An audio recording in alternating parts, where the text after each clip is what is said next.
once you've identified a group that has a shared characteristic, for example,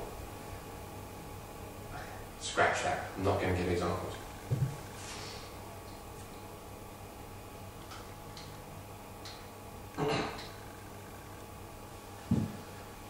Let's begin by discussing the definition of stereotyping. Now, stereotyping is a generalization. You take a whole group of people and you identify a shared characteristic. It could be age, it could be colour, it could be faith, it could be anything. And then what you do is you label them. So you take that shared characteristic and the stereotyping that you created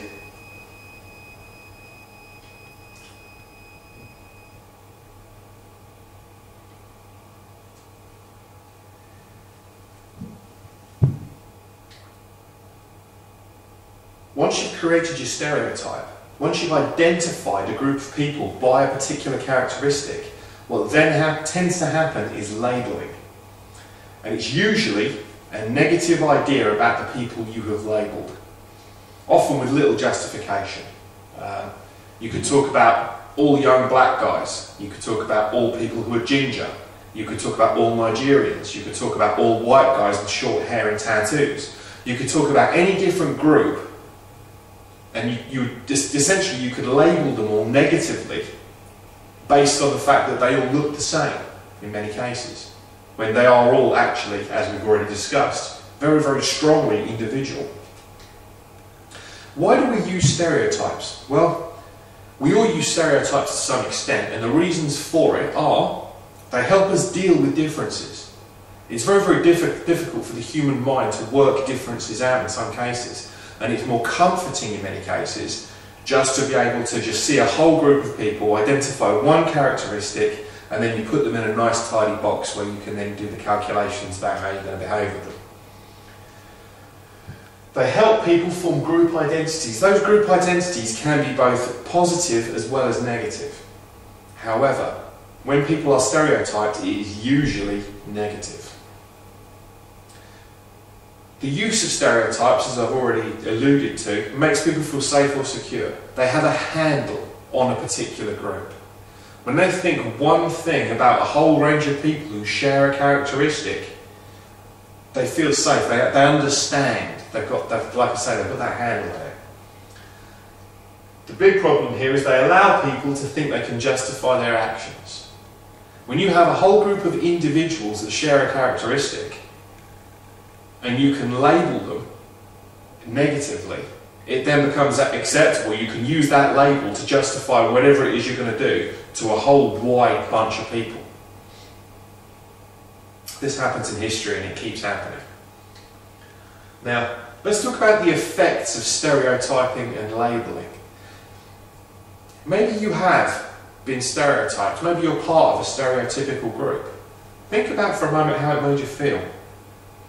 You probably felt that, well, your identity wasn't catered for. They didn't really take into account how special and unique you actually are. You might have felt oppressed. See, when people stereotype and label, it can lead to oppression, which is the misuse of power over people. Disempowerment, you might have felt helpless, and it doesn't matter what you tried to do, they didn't look at you as an individual, they just looked at you as a part of this group that you share some characteristic with. You could have been discriminated against, so been treated unequally compared to everybody else. Or you could have been exploited, where people use you for their own ends. And finally, you might even have been denied your rights. So, the rights that you actually have, and we're going to talk about rights in more detail later, you could have just been had them completely removed. So you didn't have access to them. Could be free speech, could be freedom of movement, could be any number of things. Now have a look at these slides and tell me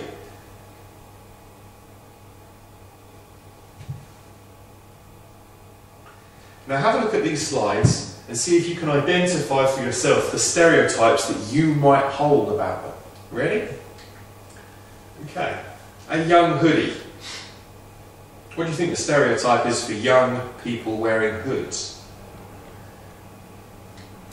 What about fat people? People who are clinically obese? What's the stereotype there? Muslims? Do we have a stereotype that we can easily access about Muslims and Muslim culture? Here we have a homeless person, an older white male. What kind of stereotype can we have about him and people like him? Young black guy with lots of money and a cigar.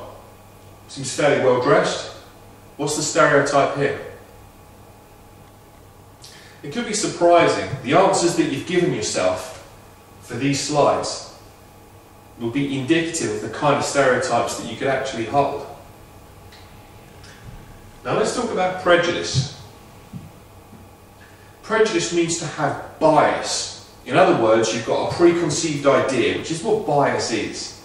A preconceived opinion. Now, what happens is, often when we have an idea that we already formed prior to getting any facts, the facts tend not to count.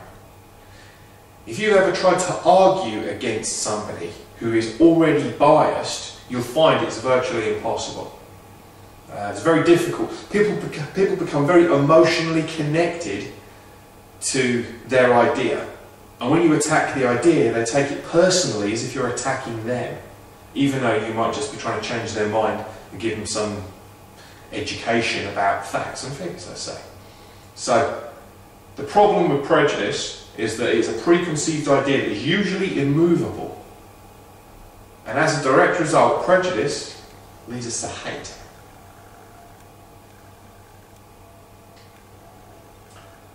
Now, how do we develop prejudices? Well, again, a lot of this, if you look back at what we talked about when we talked about our social and our individual factors in diversity, your upbringing. Imagine if you were brought up in a completely different family that had completely different ideas to the ones that you've been raised in. You'd potentially be a completely different person. The media helps us build prejudice.